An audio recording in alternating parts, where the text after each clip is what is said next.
प्यारे विद्यार्थियों, आज जो हम इम्पोर्टेंट क्वेश्चंस देखने वाले हैं उस पेपर का कोड है 905 और जिसका नाम है प्रोफिशिएंसी इन इंग्लिश, यानी कि अंग्रेजी में प्रवीणता। तो ये जो सब्जेक्ट है आपका, ये काफ़ी टफ रहता है सभी विद्यार्थियों के लिए और आज तक का इतिहास रहा है।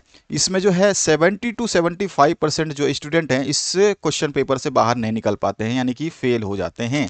उनको दोबारा अटेम्प्ट करना पड़ता है। मात्र 25% बच्चे जो है जितने भी एग्जाम देते हैं उनमें से केवल 25% बच्चे जो है निकल पाते हैं।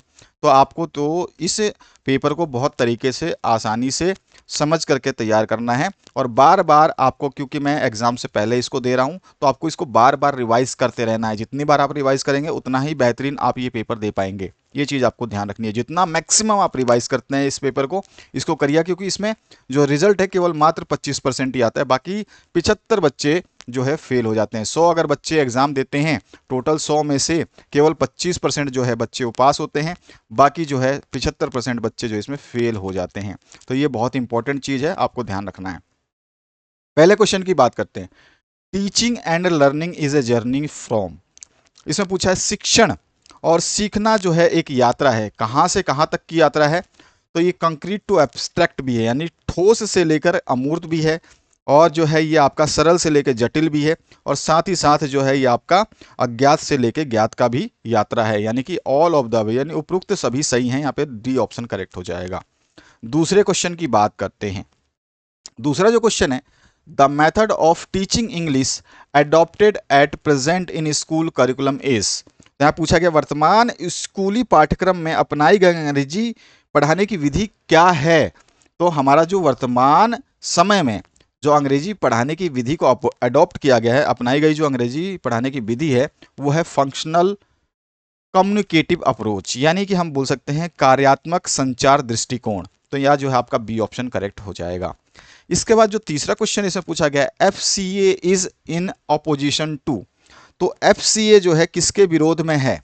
तो FCA जो है विरोध करता है, किस चीज का विरोध करता है? स्ट्रक्चरल अप्रोच का विरोध करता है, यानी कि संचारात्मक दृष्टिकोण का विरोध करता है। तो यहाँ पे ए ऑप्शन करेक्ट हो जाएगा। अगला जो चौथा प्रश्न है उसको देखते हैं हम।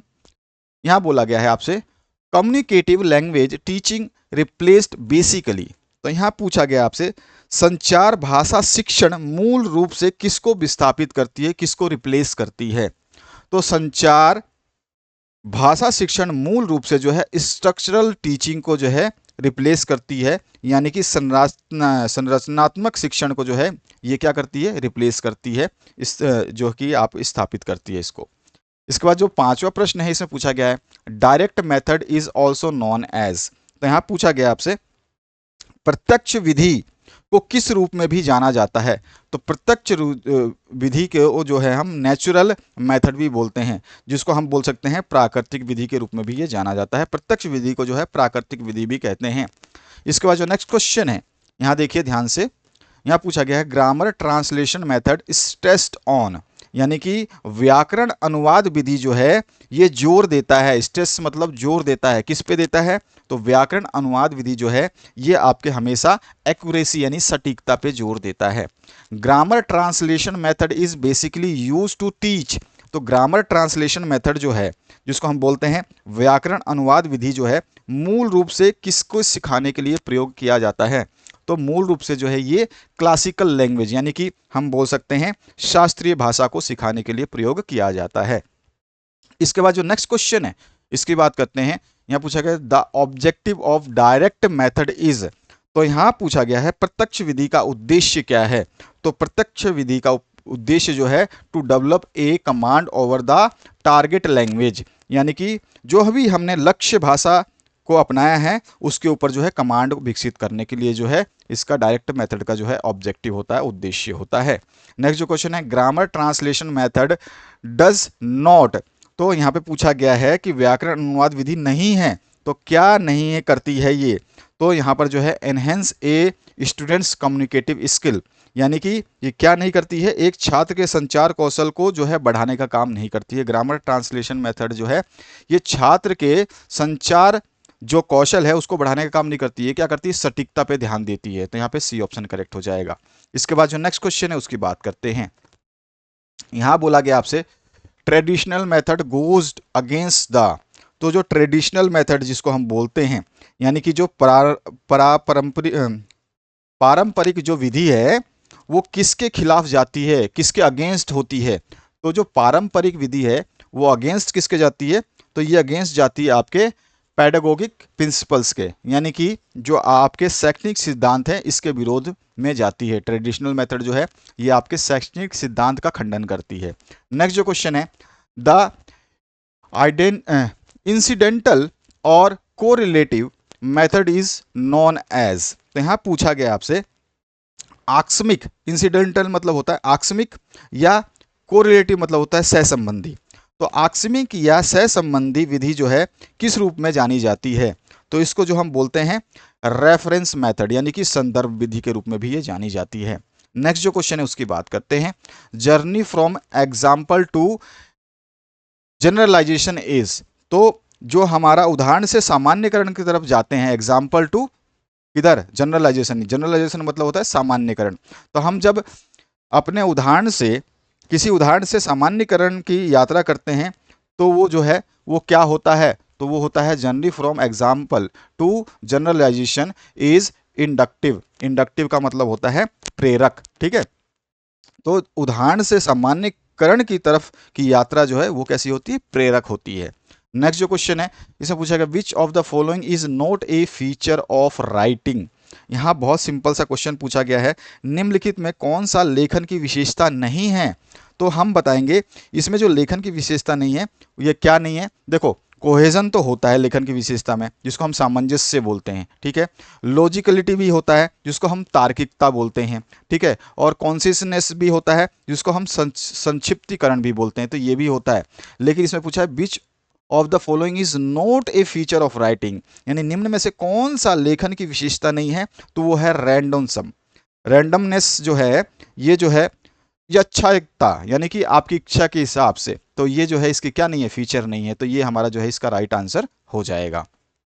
अगला जो प्रश्न है इसमें देखिए, इसमें पूछा गया है सेंटेंस एंड पैराग्राफ इन ए ऐसे शुड बी, अगर जो भी आपका कोई निबंध है उसमें वाक्य और पैराग्राफ कैसा होना चाहिए, तो उसमें हमारा वाक्य और पैराग्राफ जो है कैसा होना चाहिए, कनेक्टेड होना चाहिए, यानी कि जुड़ा हुआ होना चाहिए। इसके बाद जो नेक्स्ट क्वेश्चन है इसमें पूछा गया है cohesion is writing refers to dash, तो यहाँ पे पूछा गया है लेखन में सामंजस्य का तात्पर्य क्या होता है। तो लेखन जो हम करते हैं, राइटिंग जो है, लेखन में सामंजस्य का तात्पर्य जो होता है वो क्या होता है, तो वो होता है connections in different part of the text, ठीक है। पाठ के विभिन्न भागों में जो है कनेक्शन, यानी कि जो है संबंध स्थापित करना। तो यहाँ पे जो है सी ऑप्शन करेक्ट हो जाएगा।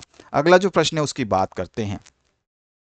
इसमें पूछा गया lexical item like first, second, third, final are used in argumentative writing as words which shows, तो यहाँ जो पूछा गया है लेक्सिकल आइटम जैसे होते हैं ना, पहला, दूसरा, तीसरा और अंतिम, इन शब्दों के जो रूप होते हैं इनको तर्क रूप लेखन में हम प्रयोग करते हैं, वो हमें क्या दिखाता है या क्या दर्शाता है। तो हमारे को जो है ये आप देख रहे हो first, second, third, fourth, final, ये क्या दिखाता है, सीक्वेंस दिखाता है। सीक्वेंस का मतलब क्या हो गया, ये आपको दिखाता है अनुक्रम, जो कि मतलब आपका स्टेप टू स्टेप चल रहा है, एक के बाद दो, दो के बाद तीन, तीन के बाद चार, तो उसको बोलते हैं हम सीक्वेंस, ठीक है।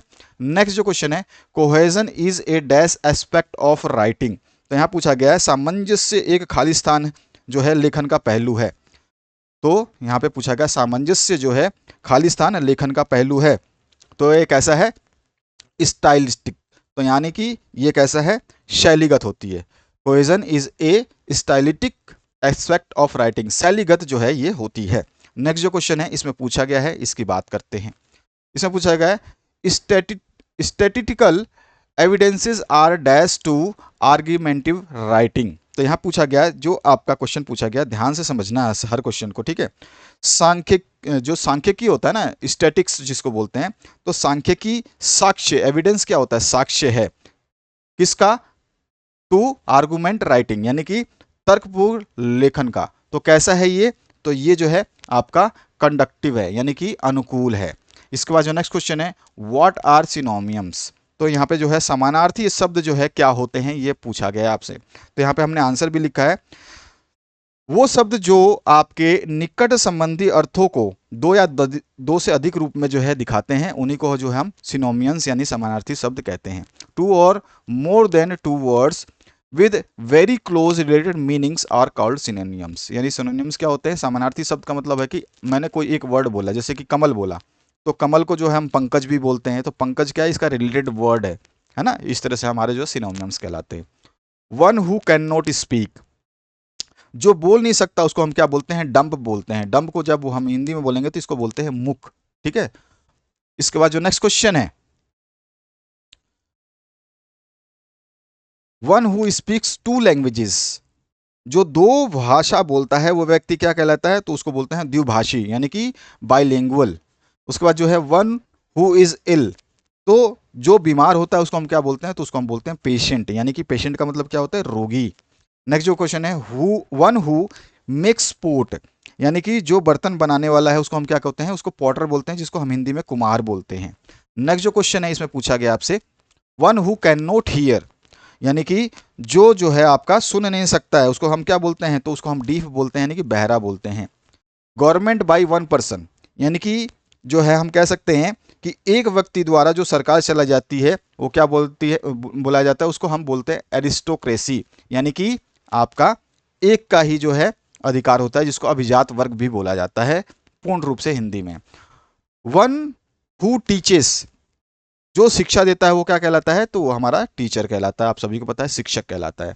One who doesn't believe in God, जो है ईश्वर में विश्वास नहीं रखता उसको हम क्या बोलते हैं? तो उसको बोलते हैं एथियस्ट, यानी कि नास्तिक। उसके बाद जो नेक्स्ट क्वेश्चन है उसकी बात करते हैं, that can not be read easily, यानी कि जिस चीज को जो है हम क्या नहीं आसानी से पढ़ नहीं सकते हैं उसको क्या बोलते हैं? उसको बोलते हैं इलेजिबल। इलेजिबल मतलब होता है कि आपका ये, यानी कि दुर्वाच्य, यानी कि जिसको हम वाच नहीं कर सकते। वाच्य मतलब जिसको हम पढ़ नहीं सकते। ठीक है। और the main function of language is, तो मेन फंक्शन आपको लैंग्वेज का बताना है। समझ रहे हैं आप बात को? तो भाषा का मुख्य कार्य क्या है? तो देखो, इन्फॉर्मेटिव भी होता है, यानी कि सूचनात्मक। भाषा क्या होता है? सूचना देता है आपको। ठीक है। और एक्सप्रेशन यानी अभिव्यक्ति भी देता है, और साथ ही साथ डायरेक्टिव भी होता है, यानी कि आपको निर्देश भी देता है। जो भी हम बोलते हैं ना, भाई पानी लाओ, तो आपको भाषा ने निर्देश भी दिया, उसको इन्फॉर्मेशन दिया, और साथ ही साथ आपने जो अभिव्यक्त किया वो भी उसने बताया। और डायरेक्टिव मतलब आपको निर्देश भी उसको समझ में आया, यानी कि उपरोक्त सभी जो है इसका आंसर सही हो जाएगा। इसके बाद जो है 12वां प्रश्न, who said language is most important, यानी कि किसने कहा कि भाषा सबसे महत्वपूर्ण है? तो ये कहा था गिल्सन ने। ठीक है। तो यहां पर जो है आपका आंसर हो जाएगा गिल्सन। इसके बाद में नेक्स्ट जो क्वेश्चन है उसकी बात करते हैं। क्वेश्चन नंबर आपका जो नेक्स्ट है, in India the English language is important because of, तो भारत में अंग्रेजी भाषा का महत्व है क्यों? क्योंकि देखो, ये क्या करता है? इंटरनेशनल अफेयर्स में भी काम आता है, यानी अंतर्राष्ट्रीय मामलों में भी हम इसका यूज़ करते हैं। जानते ही हो आप, बाहर तो जाके अपनी कन्नड़, राजस्थानी, हरियाणवी, बिहारी और झारखंडी कोई लैंग्वेज तो आप बोलोगे नहीं। ठीक है ना। तो वहाँ पे क्या है, इंटरनेशनल अफेयर्स की भी जो है इसमें हमको यूज़ करना पड़ता है। यानी कि अंग्रेजी भाषा जो महत्वपूर्ण है वो किस लिए है? अंतर्राष्ट्रीय मामलों में भी है, उसके अलावा जो है कॉमर्स एंड इंडस्ट्री में भी है, यानी कि वाणिज्य और उद्योग में भी जो है अंग्रेजी भाषा का उपयोग होता है। और साथ साथ हायर एजुकेशन में तो अंग्रेजी भाषा में ही आपको सारा शिक्षण मिलता है। तो इसलिए सारे के सारे ऑप्शंस क्या हो जाएंगे? सही हो जाएंगे। इसके बाद जो नेक्स्ट क्वेश्चन है इसमें पूछेगा 3 आर्स इंक्लूड्स, यानी कि 3 आर जो है शामिल करते हैं। तो रीडिंग को भी शामिल करते हैं जिसमें आपका पढ़ना होता है, और राइटिंग को भी शामिल करते हैं जिसमें हमारा लेखन होता है, और अर्थमेटिक भी हमारा जो है इसमें शामिल होता है जिसको हम जो है अंकगणित बोलते हैं। यानी कि ये सारे के सारे जो है सही है। इसके बाद जो नेक्स्ट क्वेश्चन है, aim of teaching reading is, तो ध्यान रखना, पढ़ना सिखाने का उद्देश्य क्या है? पढ़ना सिखाने का उद्देश्य क्या है? तो पढ़ना सिखाने का उद्देश्य ये है, रीड विद द अंडरस्टैंडिंग, यानी कि समझ के साथ पढ़ना जो है ये इसका सिखाने का उद्देश्य है। हम जो है पढ़ना क्यों सिखाते हैं? तो समझ के पढ़ो भाई, इसलिए हम सिखाते हैं। ठीक है। तो यहां पर जो है आपका बी ऑप्शन करेक्ट हो जाएगा, बाकी ऑप्शन आप पढ़ लेना। नेक्स्ट जो क्वेश्चन है उसकी बात करते हैं। यहां पे पूछा गया है, the link connecting word method and sentence is, तो यहां पे सीधा सीधा पूछा गया शब्द विधि और वाक्य को जोड़ने वाला जो लिंक है, जो कनेक्शन है, वो कौन सा है? तो उसको हम बोलते हैं वाक्यांश विधि, जिसको हम इंग्लिश में बोलते हैं फ्रेज मेथड। ठीक है। Link connecting word method and sentence is. तो वर्ड मेथड और सेंटेंस को जो कनेक्ट करता है उस लिंक को जो हम बोलते हैं वाक्यांश विधि यानी कि phrase method. Script is divided into dash kinds, यानी कि स्क्रिप्ट जो है ये विभाजित है कितने प्रकारों में, तो ये 3 प्रकारों में जो है विभाजित रहता है। इसके बाद आते हैं हम नेक्स्ट क्वेश्चन के ऊपर, जो आपका नेक्स्ट क्वेश्चन है 18 नंबर, इसके ऊपर आते हैं। तो यहां देखिए क्या पूछा गया आपसे। Teaching ads come under the procedure of dash, यानी कि शिक्षक सहायक उपकरण जो है किस प्रक्रिया के अंतर्गत आते हैं। तो ये सारे के सारे शिक्षक सहायक उपकरण जो है ये आते हैं हमारे राइटिंग मटेरियल के अंतर्गत, यानी कि लेखन सामग्री के अंतर्गत। उसके बाद जो नेक्स्ट क्वेश्चन है, books chairs tables are known as. तो बुक्स चेयर्स और टेबल्स जो होते हैं यानी किताबें कुर्सियां और टेबल जो है किस रूप में आते हैं, तो ये सामान्य संज्ञा के रूप में यानी कॉमन नाउन के रूप में जो है ये जाने जाते हैं। उसके बाद Neha is better than Radha, it is a sentence in dash. तो देखो Neha is better than Radha, यहाँ पे क्या बोल रहा है कि नेहा जो है राधा से बेहतर है। ये वाक्य कैसा है, तो ये कंपैरेटिव डिग्री का है, यानी कि यहाँ पे क्या हो रहा है, तुलनात्मक विधि का उपयोग किया जा रहा है कि भाई नेहा जो है किससे अच्छी है, राधा से अच्छी है। तो यहाँ पे किसकी तुलना की गई है, कंपैरेटिव डिग्री का यूज किया गया है। समझ में आया आपको। नेक्स्ट जो क्वेश्चन है उसकी बात करते हैं। English language has 26 letters but having dash sounds. तो यहाँ पे पूछा गया है अंग्रेजी भाषा में जो है 26 तो अक्षर है, लेकिन इसमें जो है खालिस्तान साउंड हैं। तो इसमें कितने साउंड हैं, तो इसमें 45 साउंड हैं। ठीक है। नेक्स्ट जो क्वेश्चन है, प्लूरल ऑफ, आपको बताना है कि जैसे चाइल्ड दे दे तो चाइल्ड का प्लूरल यानी बहुवचन क्या होगा, वो बहुवचन बताना है। जैसे चाइल्ड है, चाइल्ड मतलब बच्चा होता है, चाइल्ड मतलब क्या होता है, बच्चे, बच्चा। ठीक है। और चाइल्ड का जब हम बहुवचन बनाएंगे तो हम लिखेंगे चिल्ड्रन, चाइल्ड से नहीं कर देंगे। ठीक है। ये बच्चा है, ये बच्चे हैं। ठीक है। इसी तरह से आपका दूसरा है जो बेबी है, तो बेबी जो है आपका बेबीज हो जाएगा। ठीक है। वाई हट के IES लग जाएगा।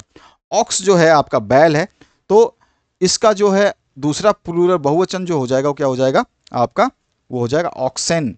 ठीक है। ऑक्सिस नहीं होगा। और वॉल्फ जो होता है आपका, जिसको हम भेड़िया बोलते हैं, तो इसका हो जाएगा वॉल्फ्स, जो भेड़िए। इसके बाद जो नेक्स्ट क्वेश्चन है उसकी बात करते हैं।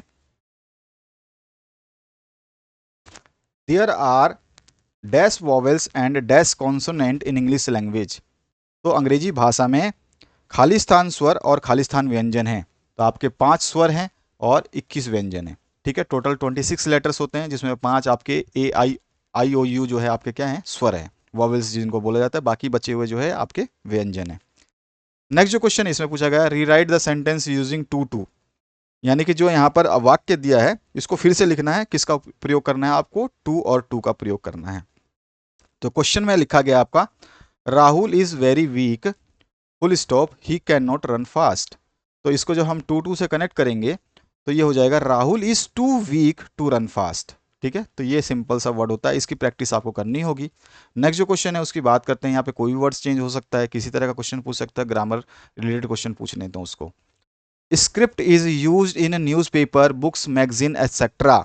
तो यहाँ पे पूछा गया है जो आपका जो लिपि है, स्क्रिप्ट का मतलब होता है लिपि, जो लिपि जो है समाचार पत्र पुस्तकों या पत्रिकाओं में किया जाता है वो कौन सी लिपि होती है, तो वो होती है प्रिंट स्क्रिप्ट, यानी कि आपकी प्रिंट लिपि। इसके बाद जो नेक्स्ट क्वेश्चन है, homophones.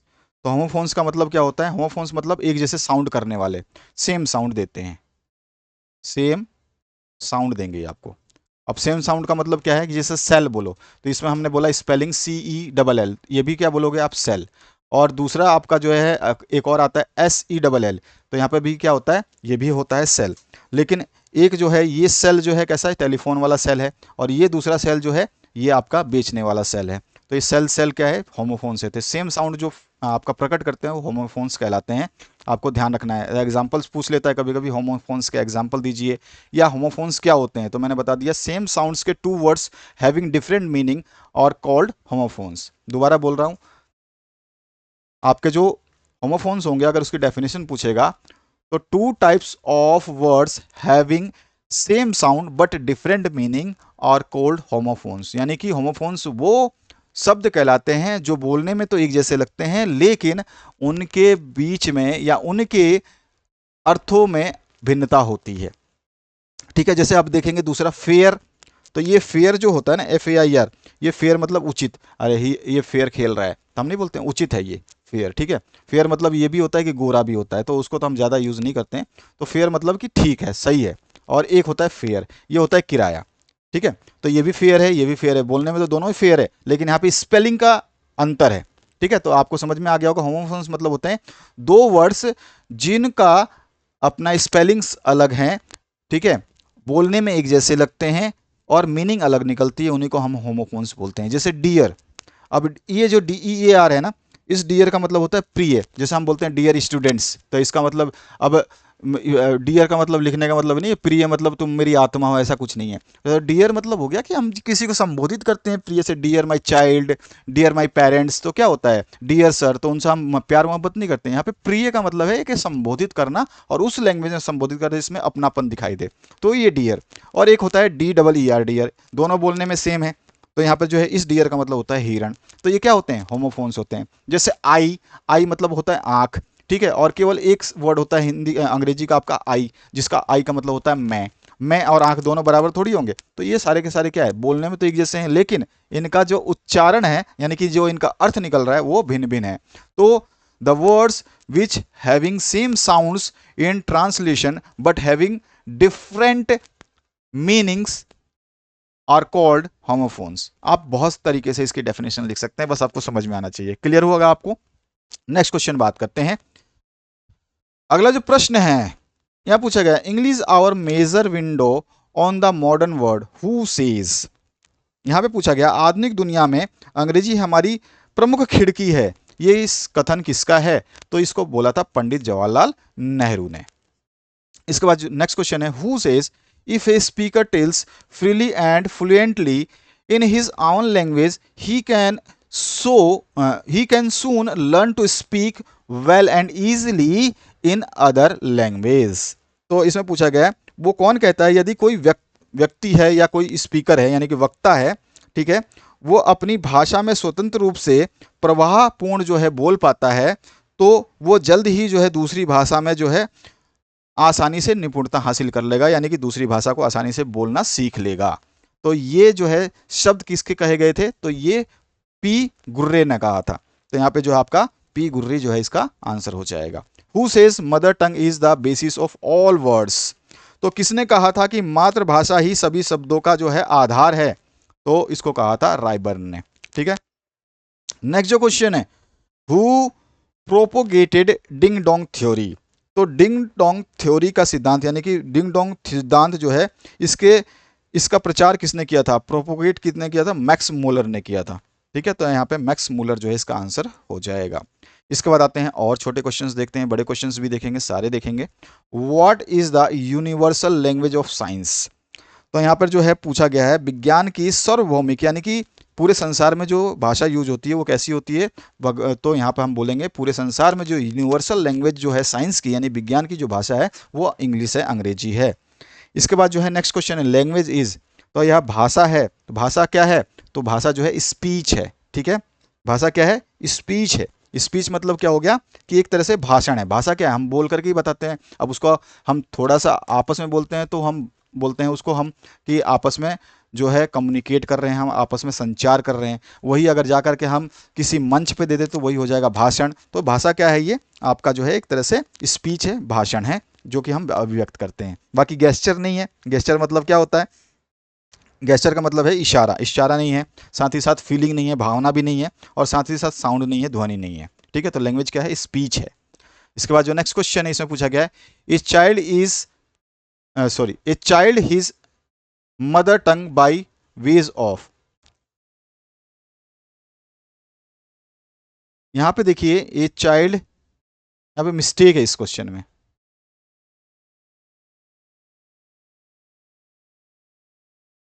A child learn his mother lung by way of, यहां पे आएगा a child learns his mother tongue by ways of. तो एक बच्चा जो है अपनी मातृभाषा किसके माध्यम से सीखता है? तो वो है इमिटेशन के माध्यम से सीखता है। मातृभाषा कैसे सीखता है? इमिटेशन। इमिटेशन क्या होता है? नकल करना।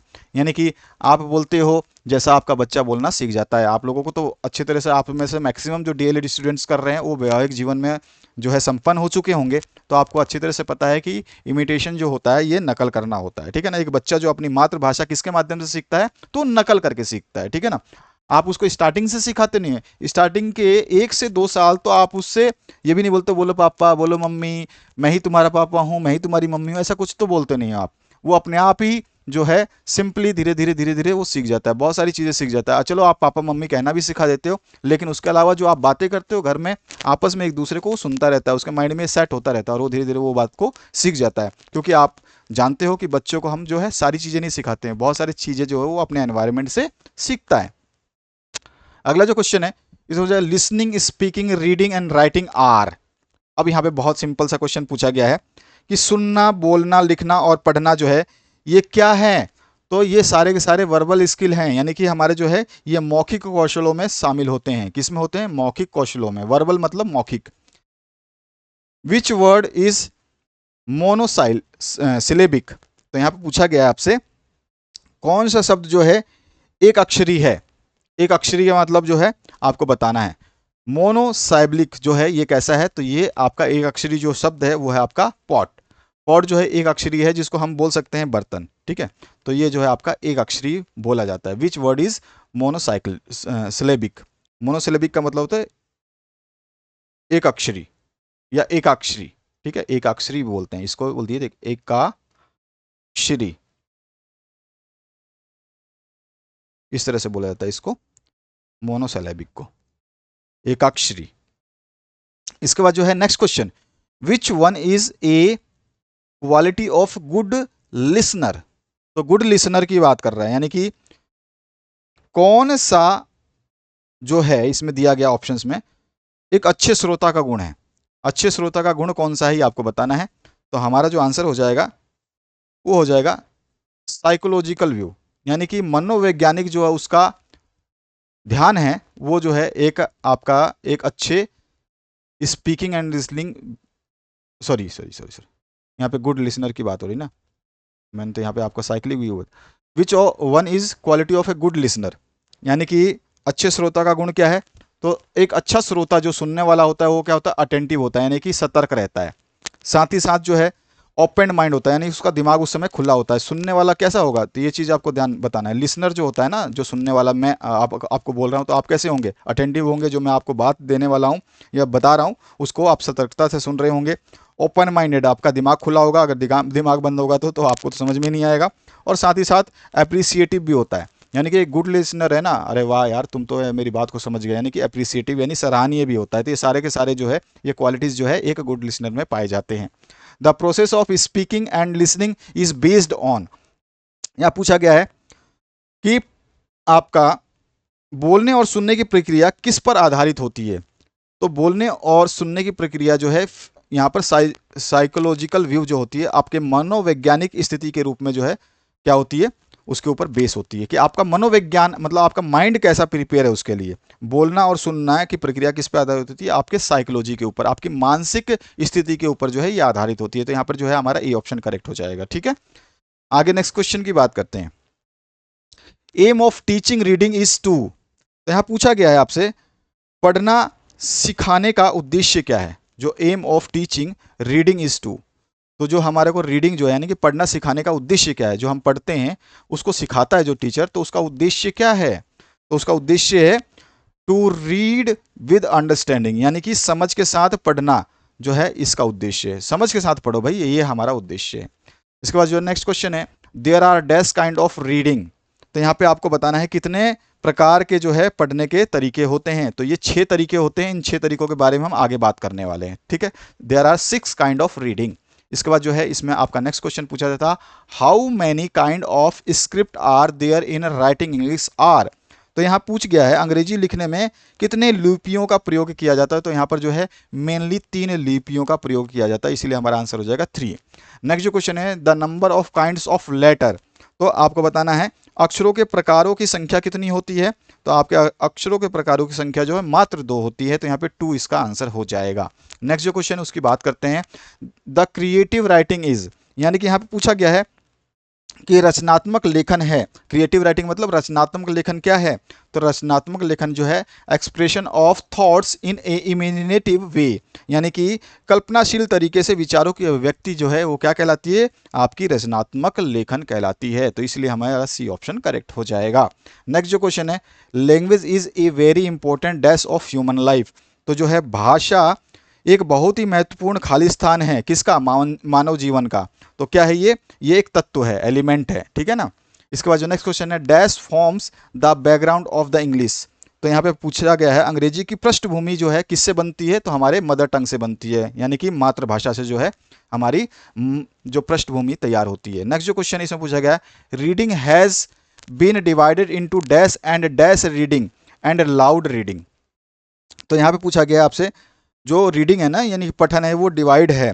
तो खाली स्थान और खाली स्थान में जो है रीडिंग और लाउड रीडिंग में विभाजित है, विभाजित है। तो यहाँ पर जो हमारे दो डैसेज आए हैं ना, तो इसमें आ जाएगा reading has divided into two, ठीक है, इन टू पार्ट्स।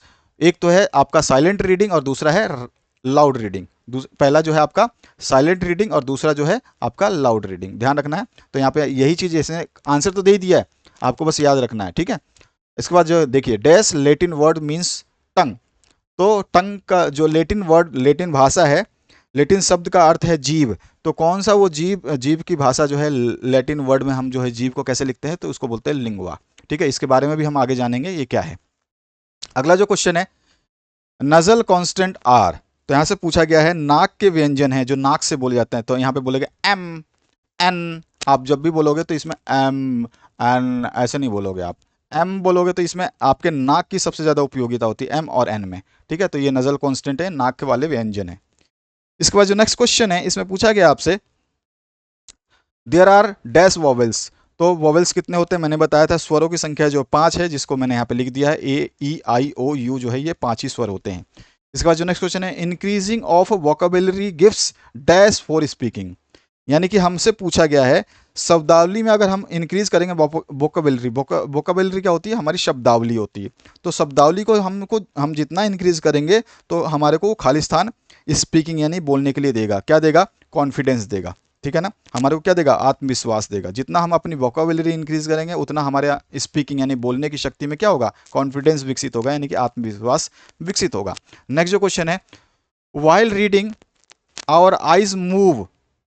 जब हम पढ़ते हैं, यानी कि पढ़ते समय हमारी आंखें हिलती हैं, तो कैसे हिलती हैं? तो झटका मारते हुए हिलती हैं, जर्की हो जाती हैं, ठीक है ना। बिल्कुल आराम से पलक नहीं जमाती हैं, झटका मारते हुए एकदम, क्योंकि हमारा वो लाइन छूट ना जाए, वो अरे किस पैराग्राफ पे थे यार, ये होता है। तो जर्की जो है, हमारे जो आंखें का जो नेचर हो जाता है वो जर्की हो जाता है, यानी कि झटका मारते हुए काम करती हैं वो। Dash is the most important aspect of teaching. तो खाली स्थान शिक्षण का सबसे महत्वपूर्ण पहलू है। क्या है? तो शिक्षण का सबसे महत्वपूर्ण पहलू जो है रीडिंग है, यानी कि पढ़ना है। Reading needs correct dash. तो रीडिंग जो है, यानी कि पढ़ने को सही करने की ज़रूरत जो है, उसको हम क्या पढ़ने को जो सही करने की ज़रूरत है उसको हम क्या बोलते हैं? उसको बोलते हैं प्रोनाउंसिएशन, यानी कि उच्चारण, ठीक है। उच्चारण अगर हमारा सही होगा तो हमारा पढ़ना भी जो हो जाएगा वो क्या हो जाएगा? सही हो जाएगा। इसके बाद जो नेक्स्ट क्वेश्चन है, dash is the good source of self education. खाली स्थान जो है वो क्या है? आत्म शिक्षण का अच्छा स्रोत है, क्योंकि सेल्फ एजुकेशन की बात कर रहा है ना। तो यहाँ पूछ रहा है आपसे, खाली स्थान जो है आत्म शिक्षण का अच्छा स्रोत है। तो खाली स्थान में क्या आ जाएगा? रीडिंग स्किल, यानी कि हमारे पढ़ने का जो कौशल है वो जो है क्या हो जाएगा? आत्म शिक्षण का अच्छा स्रोत माना जाता है। नेक्स्ट जो क्वेश्चन है, इसमें पूछा गया imitation method makes the peoples dash. तो यहाँ पर जो है पूछा गया है कि जो आपका नकल विधि है विद्यार्थियों को बनाता है। तो ये इमिटेशन मतलब होता है, मैंने आपको बताया था नकल करना, है ना। तो नकल विधि जो है ये कैसा बनाता है? यहाँ पे पुपिल्स मतलब होता है क्या? शिक्षार्थी, ठीक है ना। तो यहाँ पूछा गया आपसे नकल विधि जो है पीपल्स यानी शिक्षार्थी या विद्यार्थियों को कैसा बनाता है? तो सेल्फ डिपेंडेंट बनाता है, ठीक है। तो यहाँ पे जो है कैसा हो जाएगा? इसका आंसर आत्मनिर्भर बना देता है, ठीक है। इसके बाद जो नेक्स्ट क्वेश्चन है, writing is a difficult dash. तो राइटिंग क्या है? यहाँ पे राइटिंग क्या होता है? ये डिफिकल्ट होता है। कैसा? यानी लिखना एक कठिन काम है। कैसा काम है? तो ये लिखना जो है कठिन कला है, इस तरह से आप बोल सकते हैं। लिखना क्या है? एक कठिन कला है। इसके बाद में while writing small alphabet the writing must be. तो छोटी वर्णमाला लिखते समय हमारी जो है लिखावट या जो बोल सकते हैं लेखन जो है वो कैसी होनी चाहिए, तो वो कैसी होनी चाहिए, क्लियर होनी चाहिए, यानी कि साफ होनी चाहिए, स्पष्ट होनी चाहिए। नेक्स्ट जो क्वेश्चन है इसमें पूछा गया आपसे, black board, chalk, book, chart are known as writing dash. तो यहाँ पूछा गया ब्लैक बोर्ड, चौक जो है, पुस्तक है या चार्ट है, ये किस रूप में जानी जाती है, तो ये राइटिंग मटेरियल के रूप में जानी जाती है, यानी कि आपके जो है ये क्या है, लेखन सामग्री के रूप में जानी जाती है। मटेरियल क्या है, सामग्री। इसके बाद जो नेक्स्ट क्वेश्चन है, how many kinds of script are there in English writing English. तो यहाँ पूछा गया है कि राइटिंग इंग्लिश जो है ना, इसमें कितने तरह की लिपि होती है, अंग्रेजी लिखने में कितने प्रकार की लिपियों का प्रयोग होता है, तो मैंने आपको पहले बताया था कि इसमें 3 प्रकार की लिपियों का प्रयोग होता है। नेक्स्ट जो क्वेश्चन इसमें पूछा गया है, reading make the full man, यानी कि पढ़ना एक पूर्ण व्यक्ति बनाता है। Confidence A ready man and writing an exact man. तो यहाँ पे जो है इस एक आदमी को तैयार भी करता है और एक एग्जैक्ट यानी कि एक सटीक आदमी को जो है यहाँ पे दर्शाता है। हु हैड स्टेटेड दैट, यानी कि ये स्टेटमेंट किसका है, तो ये बैकन का है, ठीक है, ये बैकन ने दिया था। इसके बाद जो है one of the cause of bad hand writing is, तो इसमें से बताना है ये सारे ऑप्शंस में से कि जो आपका खराब लिखावट है उसका प्रमुख कारण इसमें से कौन सा है। तो खराब लिखावट का सबसे महत्वपूर्ण कारण है जो आपका बैड सिटिंग पोस्चर है। बैड सिटिंग पोस्चर का मतलब आपने बैठने की आपकी खराब मुद्रा है, आप सही से नहीं बैठ के लिख रहे हैं, तो आपका जो है राइटिंग कैसी हो जाएगी, खराब हो जाएगी। The number of kinds of letter, तो लेटर के कितने काइंड होते हैं ये आपको बताना है, तो मैं पहले बता चुका हूँ, ये 3 काइंड्स के होते हैं, ठीक है ना। अक्षरों के प्रकार कितने होते हैं, तो 3 प्रकार के होते हैं। इसके बाद जो नेक्स्ट क्वेश्चन है इसमें पूछा गया आपसे, using a word bank and brain storming helps to build. यहाँ पे बोला गया है कि वर्ड बैंक और ब्रेन स्टॉर्मिंग का उपयोग करके हमारे को निम्न में से किस चीज़ में जो है मदद मिलेगी, तो वोकाबुलरी में मदद मिलती है, यानी शब्दकोश को सही करने में या शब्दावली को सही करने में हमारे को मदद मिलती है। द क्रिएटिव राइटिंग इज, तो क्रिएटिव राइटिंग कैसी होती है, यानी रचनात्मक लेखन कैसा होता है, मैं आपको बता चुका हूँ। रचनात्मक लेखन जो है इसमें क्या होता है, expression of thoughts in a imaginative way, यानी कि आपका कल्पनाशील तरीकों से विचारों की अभिव्यक्ति करने की जो है इसमें आज़ादी होती है, यानी कि आप सीख सकते हो। रचनात्मक लेखन जब भी आप देखोगे ना, उसमें क्या होता है कि आपकी कल्पनाशील जो तरीकों से विचारों की अभिव्यक्ति है उसमें प्रकट होती है। अगला जो है cursive script means, cursive script का मतलब क्या होता है, कर्सिव लिपि का क्या अर्थ होता है, तो रनिंग राइटिंग, यानी कि हम बोल सकते हैं इसको, मतलब ये बोलते कंटिन्यूस चलती रहे, रनिंग दिखाई देगा आपको। कर्सिव देखा ही होगा आपने, बहुत टेढ़े टेढ़े से अक्षर होते हैं, इस तरह से लिखा जाता है, तो ये क्या होता है, आपको लगता है कि ये चलती हुई राइटिंग है, यानी कि इसको बोलेंगे running writing.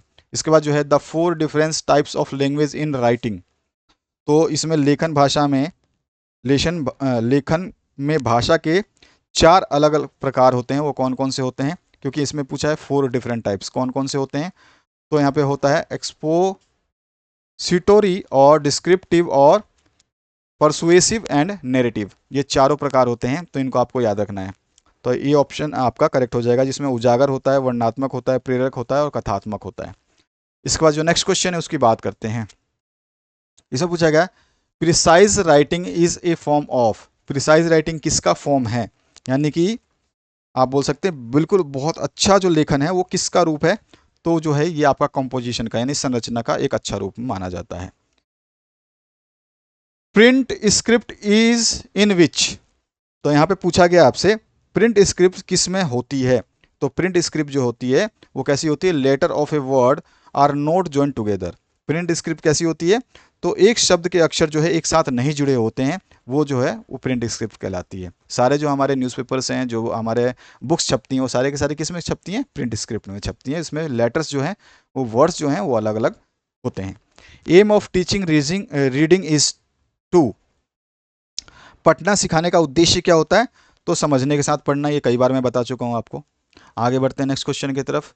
In intensive reading the presentation starts with, तो यहाँ पर जो है आपसे पूछा गया है, ध्यान रखिएगा कि जो गहन पठन की स्थिति है, इंटेंसिव मतलब बहुत ही गहनता से पढ़ना, तो जो गहन पठन है जिसको हम पढ़ते हैं, गहन पठन जो है वो उसका जो प्रेजेंटेशन है, यानी कि जो उसकी प्रस्तुति है वो कैसे शुरुआत करते हैं हम, तो हम उसकी शुरुआत करते हैं जो है मॉडल के रूप में, यानी कि मॉडल रीडिंग बाय टीचर, यानी कि शिक्षक द्वारा मॉडल पठन।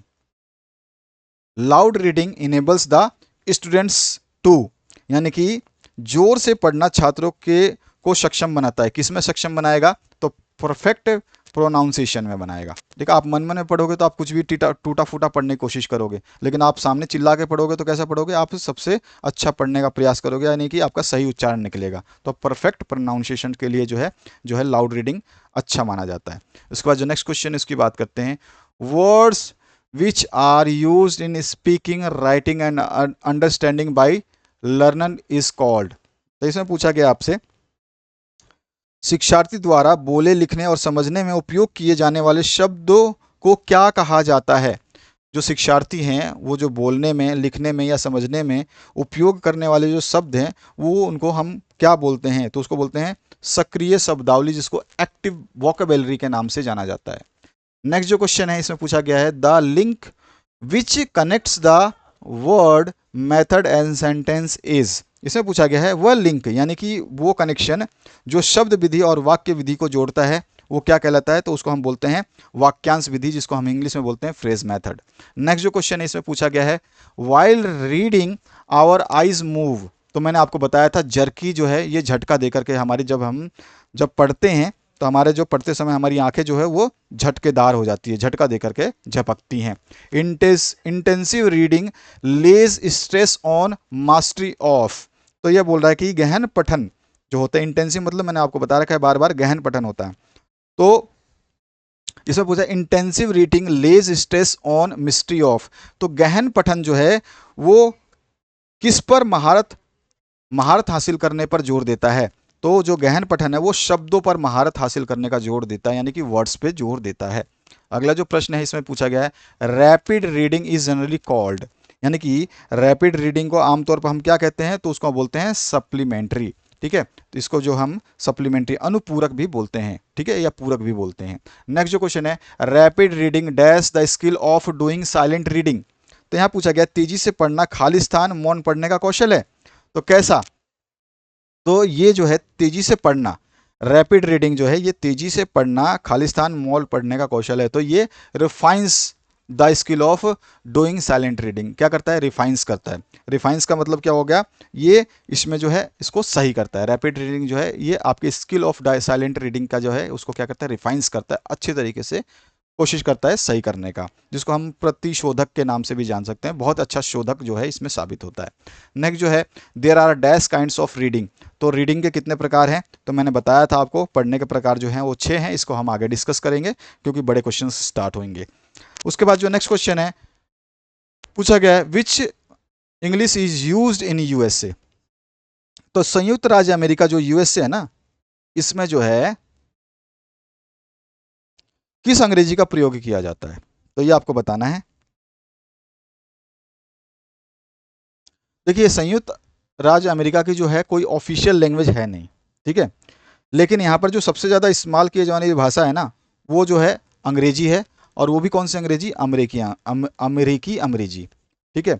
और जो है और भी जो है संयुक्त राज्य अमेरिका में जो है अन्य भाषाएं बोली जाती हैं, जिसमें स्पेनिश भी शामिल है। तो which English is used in USA, तो हम कहेंगे अमेरिकन इंग्लिश, ठीक है। ये सिंपल सा आप लैंग्वेज लिख सकते हैं। अगला जो है, what do you understand by English around us. हमारे आसपास की अंग्रेजी से आप क्या समझते हैं, आपको ये बताना है।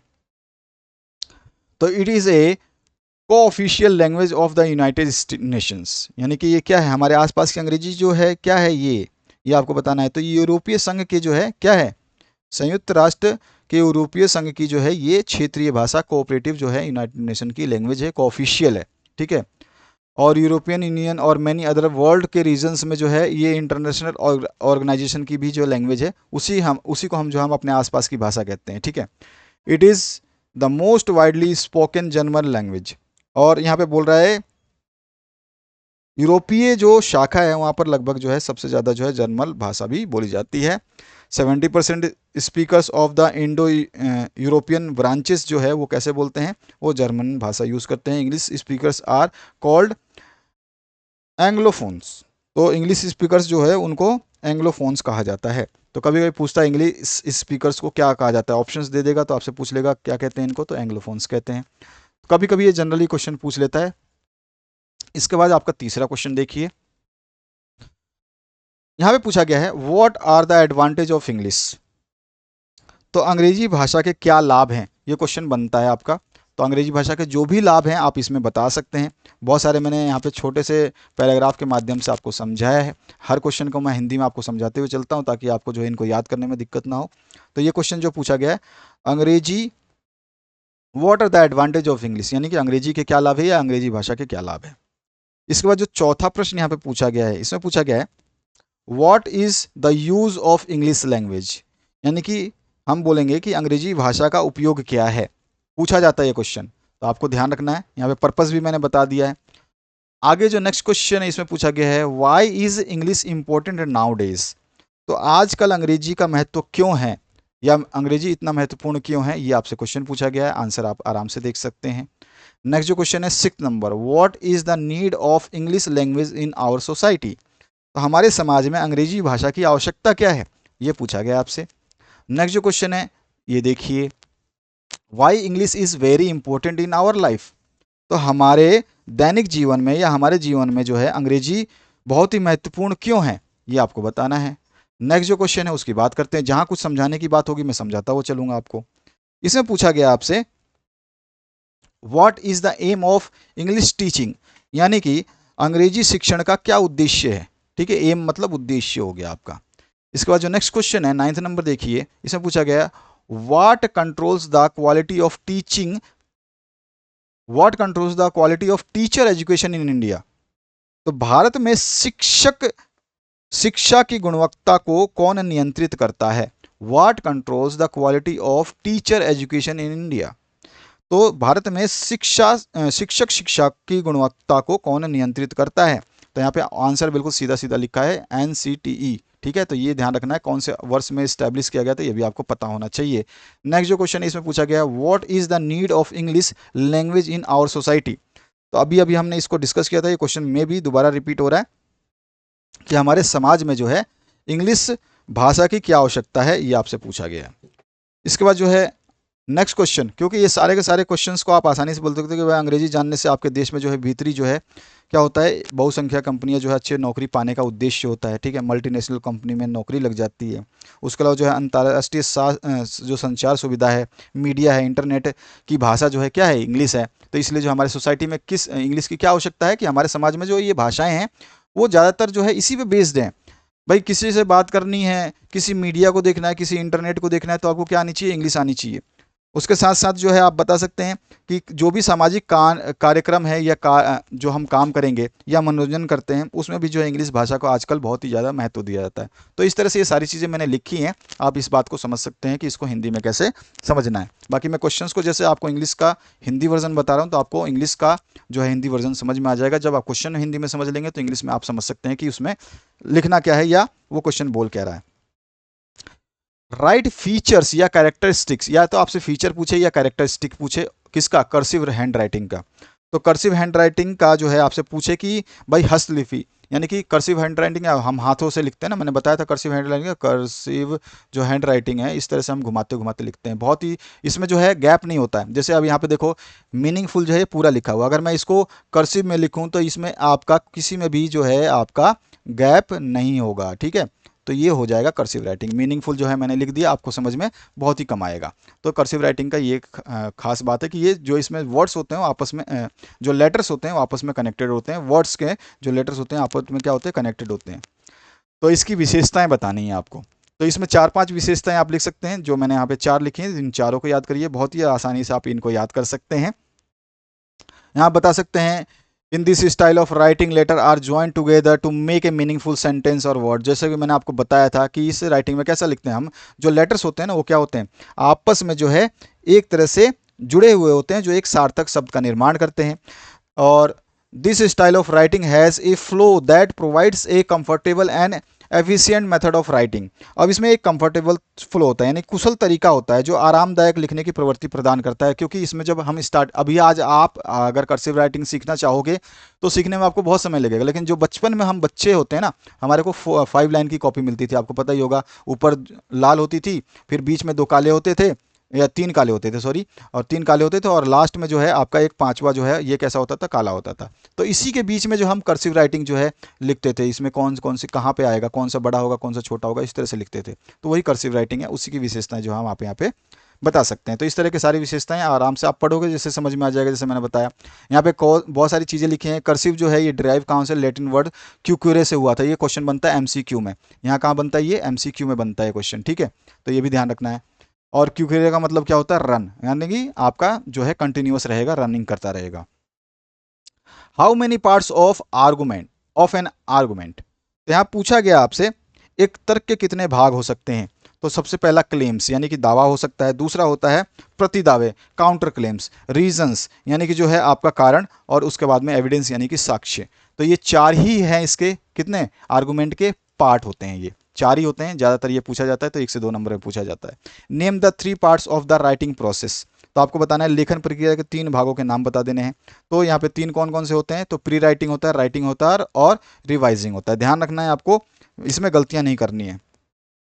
इसके बाद जो है नेक्स्ट जो है आपका क्वेश्चन पूछा गया, state one necessity of effective writing. तो यहाँ पूछा गया प्रभावशाली लेखन की एक आवश्यकता क्या हो सकती है। तो एक आवश्यकता मैंने लिख दी है। आगे बढ़ते हैं अगले प्रश्न पे, उसको हम देखेंगे। Mention one point that should be kept in mind while writing. तो यहाँ पूछा गया है लिखते समय ध्यान रखने वाले किसी एक बिंदु का जो है आपको यहाँ पे उल्लेख करना है, यानी कि बताना है। तो इस तरह से आप ये क्वेश्चन को कंप्लीट कर सकते हैं। नेक्स्ट जो क्वेश्चन है उसकी बात करते हैं। बड़े क्वेश्चंस आपके स्टार्ट हो चुके हैं, बड़े क्वेश्चंस हम चल रहे हैं देखते हुए। इसे पूछेगा व्हाट इज जार्गन। तो यहाँ पे जो है शब्द जाल जिसको हम बोलते हैं, ये क्या है आपको बताना है। शब्द जाल जो है हम किसे कहते हैं ये आपको बताना है। जार्गन क्या होता है। नेक्स्ट जो क्वेश्चन है what are redundancies in a sentence. तो वाक्य में अतिरिक्तता क्या होती है ये आपको बताना है, ठीक है। इसके बाद जो नेक्स्ट क्वेश्चन है इसमें पूछा गया है डिफाइन सन वर्ड्स। सन वर्ड्स को आपको ध्यान से आपको समझना है, और सन वर्ड्स को आपको बताना है कि सन वर्ड्स जो है क्या होते हैं।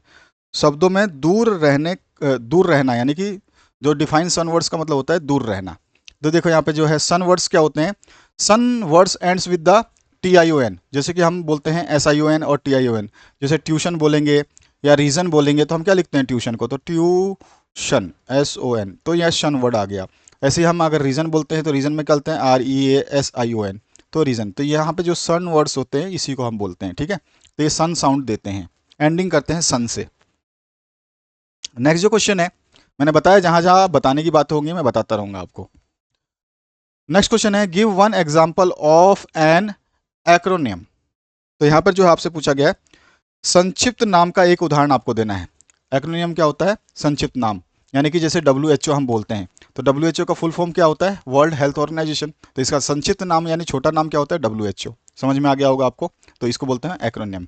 उसके बाद जो नेक्स्ट क्वेश्चन है यहाँ पूछा गया suggest writing tips for improving writing style, यानी कि आपको बताना है इसमें कि लेखन शैली में अगर आपको सुधार करना है तो कौन सी लेखन युक्तियों का आप सुझाव देंगे। तो इसमें ये सारे के सारे लेखन युक्तियां हैं जिनके आप सुझाव दे सकते हैं।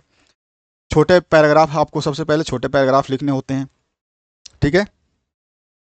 और जो आपका ऑलवेज जो है एक्टिव वॉइस यानी सक्रिय आवाज का उपयोग करना है, ठीक है। अच्छी राइटिंग करने के लिए आपका जो है बोलना भी अच्छा होना चाहिए।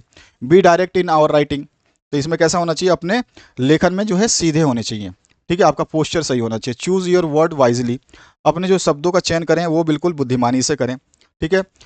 उसके बाद use short sentences where possible, और जहां तक हो सके वहां पर जो है छोटे वाक्यों का प्रयोग करें। उसके अलावा क्या बता सकते हैं, हम बता सकते हैं review and edit your work. अगर आपको अपने काम की जो है समझ है तो उसकी समीक्षा करें और उसको जो है एक बार जरूर चेक करें। उसके बाद यूज ए नेचुरल और कन्वर्सेशनल टोन, यानी कि एक प्राकृतिक और संवादात्मक, जिसको संवाद बोलते हैं, संवादात्मक जो है स्वर का प्रयोग करें, टोन का प्रयोग करें। Read renowned book by the authors with different writing styles, तो यहाँ पे बोला गया विभिन्न लेखन की शैलियों वाले लेखकों द्वारा जो प्रसिद्ध बुकें हैं उनको पढ़ें। तो ये भी जो है एक अच्छी चीज़ है जो आपकी राइटिंग स्टाइल को क्या करेगी, इम्प्रूव करेगी। तो ये सारे पॉइंटों को आपको शामिल करना है। नेक्स्ट जो क्वेश्चन है उसकी बात करते हैं।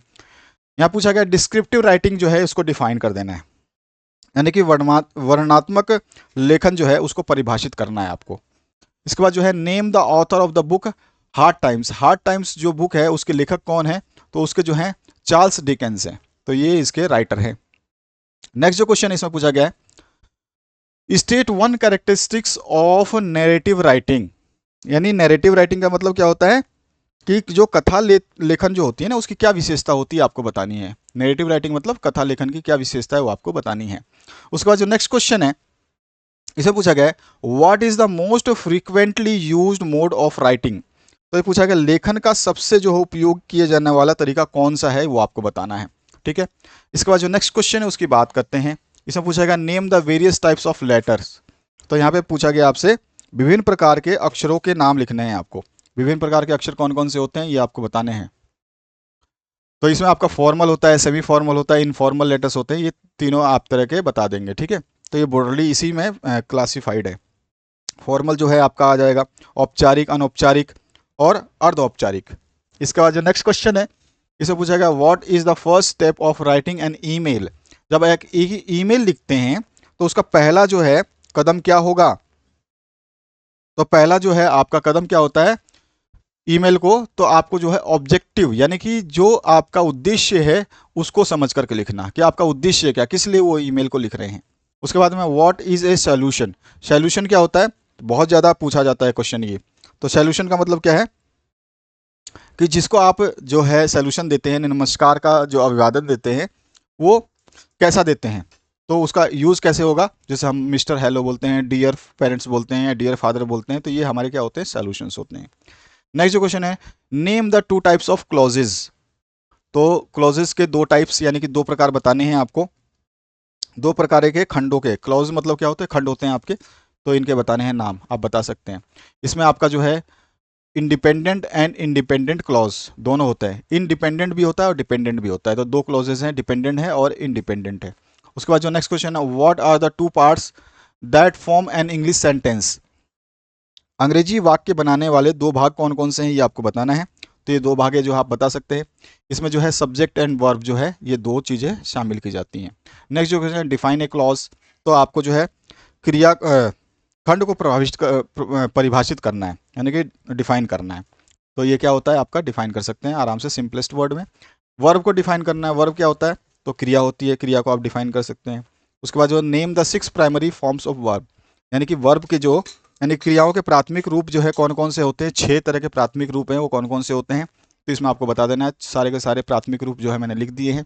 इसके बाद जो है नेक्स्ट क्वेश्चन पूछा गया है mention the 3 forms of basic English verb structure, यानी कि मूल अंग्रेजी क्रिया संरचना के 3 रूप कौन कौन से हो सकते हैं ये आपको बताना है। तो तीनों रूपों को जो हमने बता रखा है, जिसमें आपका जो है सबसे पहला स्ट्रक्चर में पॉजिटिव फॉर्म आ जाता है, फिर नेगेटिव आ जाता है, ठीक है, और एक बाद में आ जाता है क्वेश्चन फॉर्म।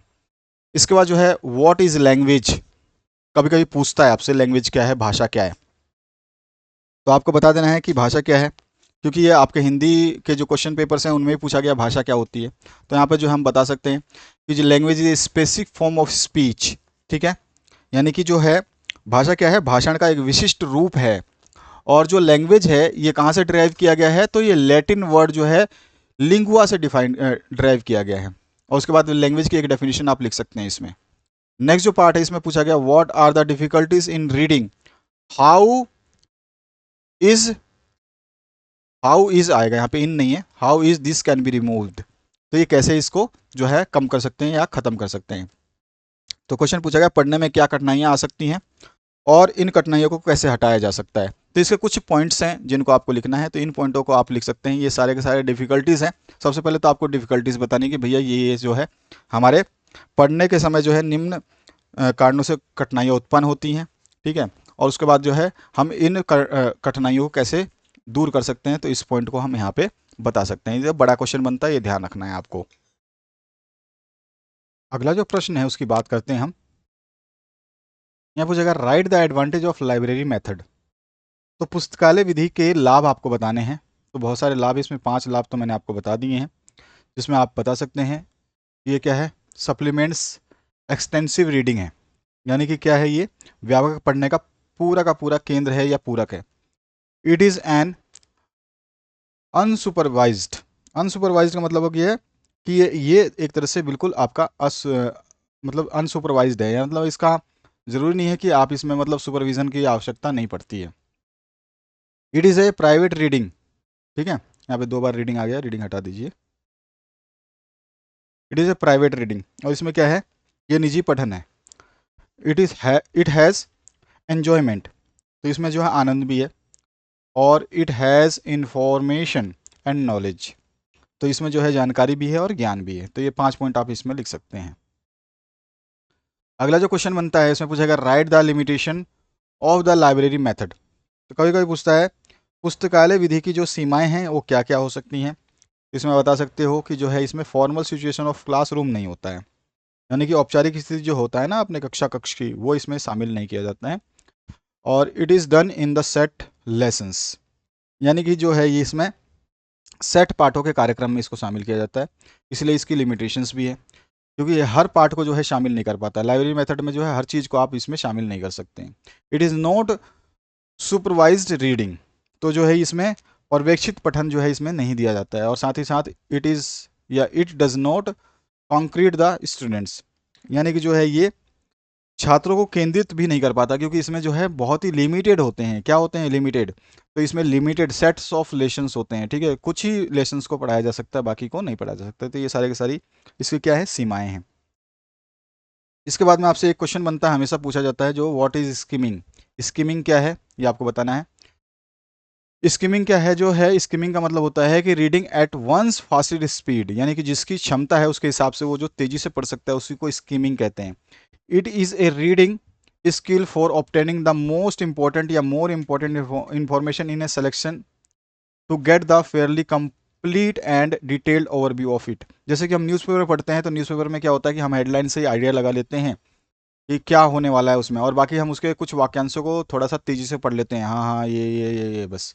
तो इस तरह का जो हम पढ़ते हैं उस कला को हम जो है स्किमिंग कहते हैं। What are the qualities of good hand writing, तो अच्छे हस्तलेखन के जो है गुण क्या है ये आपसे पूछा जाता है। तो इसमें बहुत सारे गुण हैं जो आपसे पूछे जाते हैं क्वेश्चन में। नेक्स्ट जो है आपसे पूछा गया है, इसका उल्टा पूछा जाता है, क्वालिटीज यहाँ पे पूछा गया है, तो कभी कभी पूछता है आपसे कि what are the cause of bad hand writing, यानी कि जो है आपके खराब हस्तलेखन के कारण क्या है, यानी कि जो आप लिखते हैं वो खराब क्यों हो जाता है, उसके क्या कारण हो सकते हैं, तो ये आपको बताना होगा। नेक्स्ट जो क्वेश्चन है write the measures to improve hand writing, तो जो आपका हस्तलेखन है उसको सुधारने के क्या क्या उपाय हो सकते हैं ये आपसे पूछा जाए, तो आप इन पॉइंटों को सम्मिलित कर सकते हैं। बहुत सारे पॉइंट हैं, इनमें से आपको जो भी अच्छे से याद होता है उनको याद करना है। बार बार बता रहा हूँ, इनको रीडिंग करते रहना, बार बार इनको याद करते रहना, और खुद लिखने के प्रयास करना। जितना ज़्यादा आप लिखोगे उतने ज़्यादा आप जो है अच्छे नंबर पाओगे, ये गारंटी है।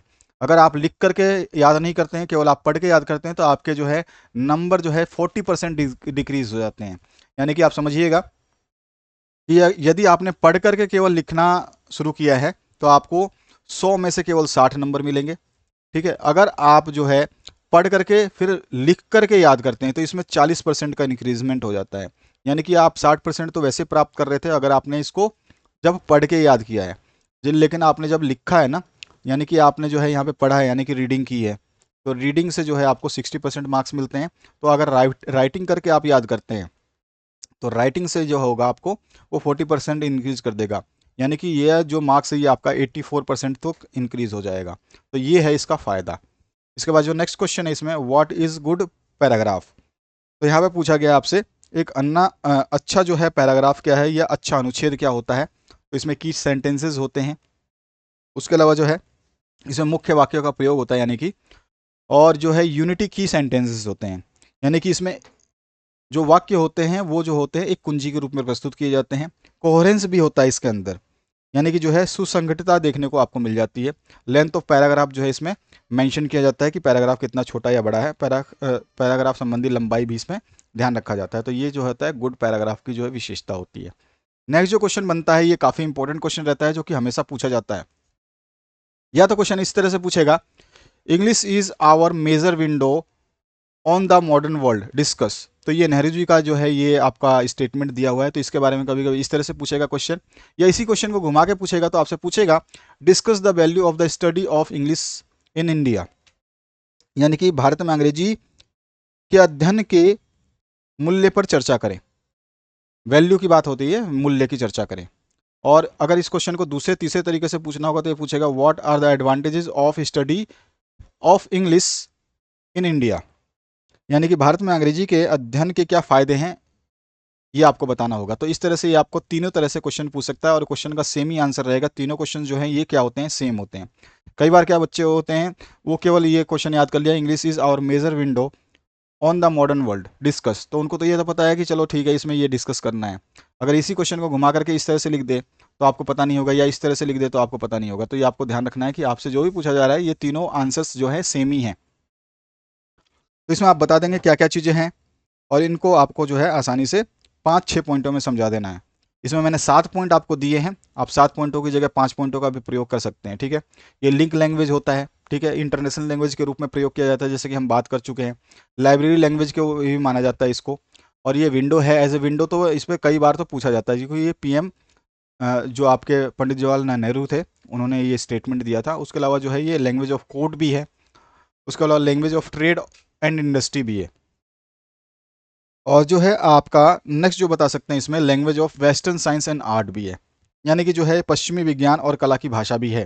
तो ये सारी चीज़ें इसमें हम सम्मिलित कर सकते हैं। जो आपको पॉइंट याद होंगे उनको याद करना जरूरी नहीं है कि आप सारे पॉइंट याद करें। 5 पॉइंट आप किसी भी तरह से जो आपको अच्छा पॉइंट लगता है, जो आसानी से आप याद कर सकते हैं, उनको याद करिए। इसके बाद जो नेक्स्ट क्वेश्चन बनता है ये भी 3 तरीके से पूछा जाता है। इसमें पहला जो अगर आपको क्वेश्चन पूछेगा तो what are the problems of teaching English in India, यानी भारत में अंग्रेजी पढ़ाने की प्रमुख समस्याएं क्या हैं, ये आप पूछ सकता है। या फिर पूछ सकता है आपसे what causes are responsible for the downfall of the standards of English in India, यानी कि भारत में अंग्रेजी के स्तर के पतन के लिए या फिर गिरते हुए स्तर के लिए कौन से कारक जिम्मेदार हैं। और फिर आपसे ये क्वेश्चन पूछ सकता है what are the main difficulties in teaching and learning English, तो यहाँ पूछ सकता है इंग्लिश पढ़ाने और सिखाने के मुख्य कठिनाइयाँ कौन कौन सी हैं, ये भी आपसे पूछ सकता है। तो ये तीनों के तीनों क्वेश्चन सेम ही बनते हैं और तीनों के आंसर एक ही है। तो यहाँ पे क्या होता है लेक ऑफ प्रॉपर एम, यानी कि जो है आपका उचित उद्देश्य नहीं है, यानी कि उचित उद्देश्य में कमी है, तो ये एक पॉइंट हो जाएगा।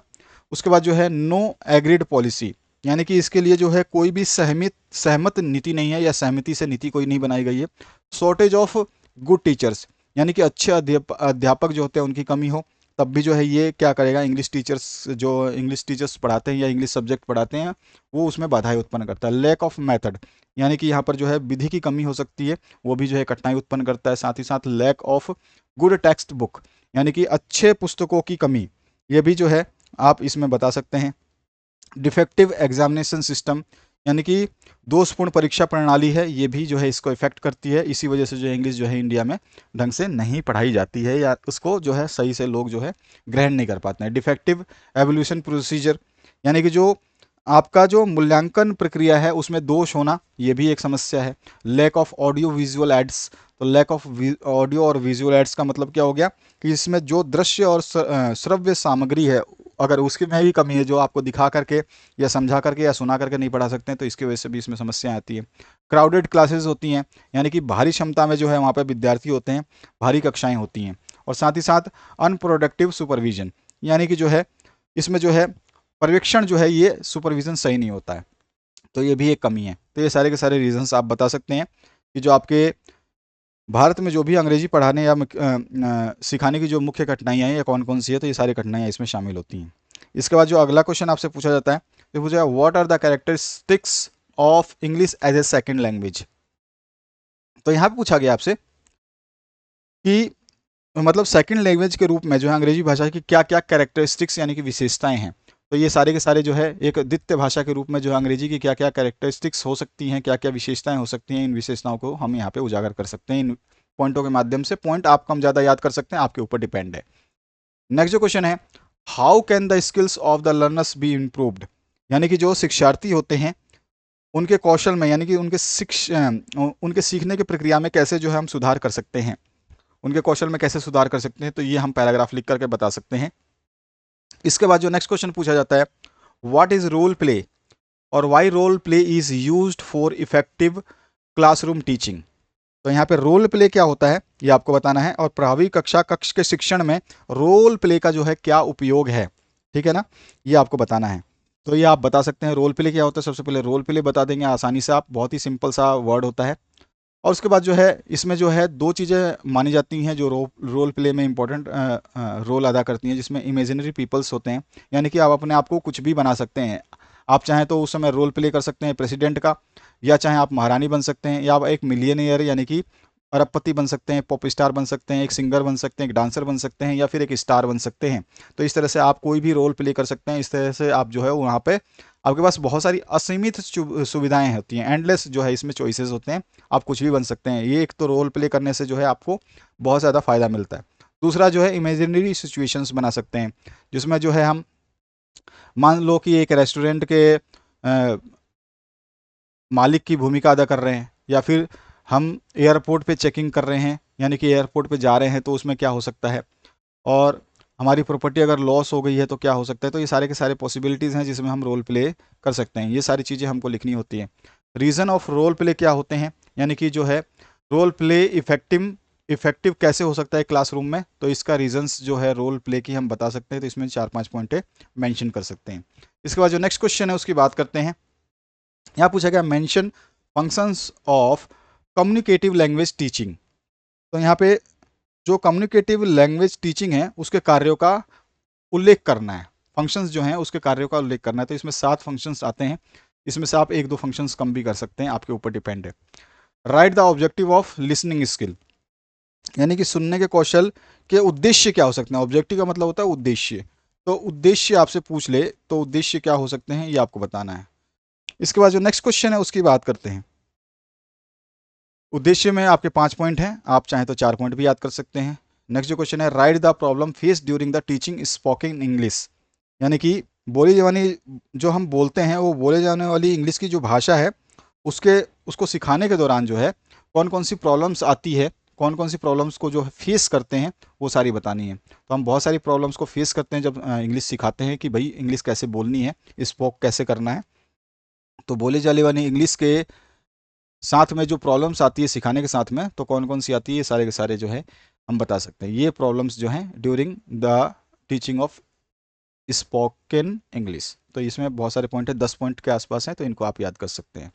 इसके बाद जो नेक्स्ट क्वेश्चन इसमें पूछा गया है व्हाट इज रीडिंग प्रोसेस, और एम्स भी लिखने हैं आपका इसमें टीचिंग रीडिंग के। तो सबसे पहले आपको बताना है कि पढ़ने की प्रक्रिया क्या है, और इसमें पढ़ना सिखाने के उद्देश्य क्या हो सकते हैं ये भी बताना है। पढ़ने की प्रक्रिया जो हम बता सकते हैं, और उसके बाद जो है इसके उद्देश्य क्या है ये भी हम बता सकते हैं।